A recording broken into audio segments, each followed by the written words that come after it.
Welcome to 12th video section. In this section, let us see filter circuits to regulate the output waveform of rectifiers.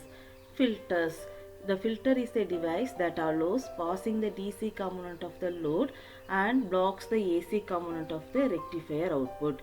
In the diagram, the left side indicates the output from the rectifier, that is input for the filter circuit. After passing through the filter circuit, in the input is modified as steady DC voltage, which is indicated in the right side of the diagram. The filter circuit can be constructed by the combination of components like capacitors, resistors and inductors. Let us see shunt capacitor filter. The shunt capacitor filters comprise of capacitor along with load resistor. In this, the capacitor is connected in parallel with respect to the output of the rectifier circuit and also in parallel with the load resistor. You can see in the diagram.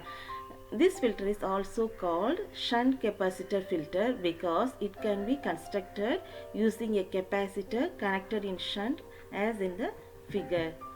This is the diagram which indicates how the rectifier output is filtered when it passes through shunt capacitor filter.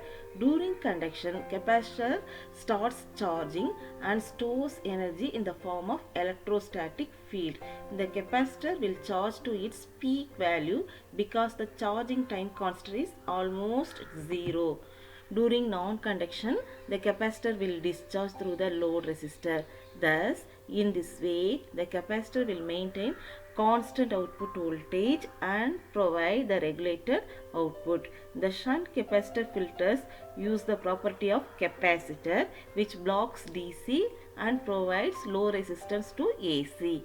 Thus, AC ripples can bypass through the capacitor. If the value of capacitance of the capacitor is high, then it will offer very low impedance to AC and extremely high impedance to DC. Thus, the AC ripples in the DC output voltage gets bypassed through the parallel capacitor circuit and DC voltage is obtained across the load resistor. Another type of filter is choke input L section filter or LC inductor input filter or L section filter or simply LC filter. It consists of an inductor L connected in series with a half or full wave rectifier and a capacitor C across the load. So this construction is as in the diagram. This arrangement is also called as L section filter because its shape resembles an inverted L shape. This filter is otherwise called a choke input filter as the input signal first enters the inductor. The output of this filter is a better one than the previous one. The inductor L allows the DC to pass but restricts the flow of AC because its DC resistance is very small and AC impedance is large.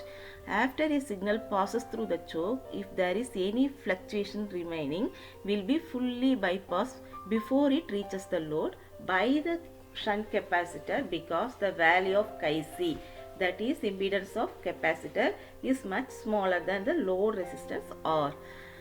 The number of ripples can be reduced to a great amount by making the value of chi L greater than chi C, that is impedance of inductor is greater than capacitor at ripple frequency. This diagram indicates when the rectified output passes through the LC filter how it is filtered. To increase the smoothing of action using this filter circuit, just one LC circuit will not enough.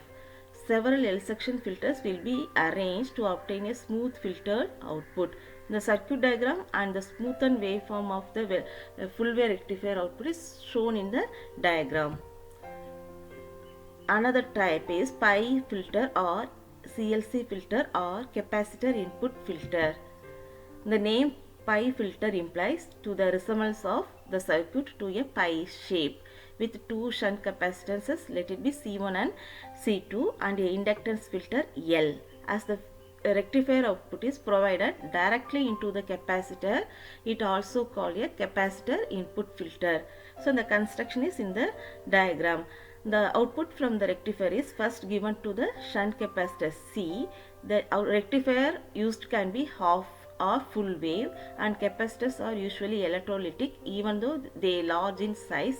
In practical applications, two capacitors are enclosed in a metal container which acts as a common ground for the two capacitors.